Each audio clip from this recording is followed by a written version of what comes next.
మన ప్రభు అయిన యేసుక్రీస్తు నామములో మీకందరికీ వందనములు. ఈరోజు దేవుని వాక్యము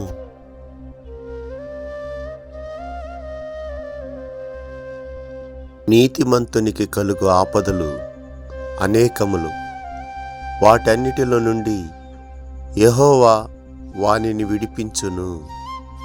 కీర్తనలు 34వ అధ్యాయము 19వ వచనం.